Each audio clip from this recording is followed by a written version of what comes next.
حضرت بریدہ رضی اللہ تعالی عنہ حضور صلی اللہ علیہ وسلم سے روایت کرتے ہیں کہ آپ نے فرمایا، تاریکیوں میں مسجدوں کی طرف زیادہ چلنے والوں کو قیامت کے دن نور کامل کی بشارت سنا دو۔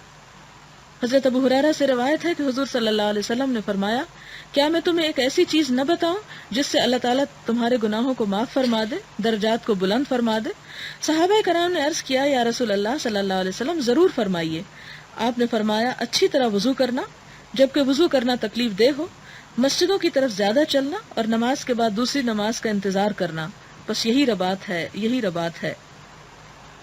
حضرت ابو سعید خدری رضی اللہ تعالی عنہ سے روایت ہے کہ آپ صلی اللہ علیہ وسلم نے فرمایا، جب تم کسی آدمی کو دیکھو کہ وہ مسجدوں میں جانے کا عادی ہے تو اس کے ایمان کی گواہی دے دو۔ اللہ تعالیٰ نے ارشاد فرمایا، انما یعمر مساجد اللہ من آمن باللہ والیوم الآخر، رواہ الترمذی، کہ بے شک آباد کرتا ہے مساجد کو وہی شخص جو ایمان رکھتا ہے اللہ تعالیٰ پر اور آخرت کے دن پر۔ یعنی یہ ایمان کی علامت ہے کہ انسان مسجدوں کی آبادی کی فکر کرے۔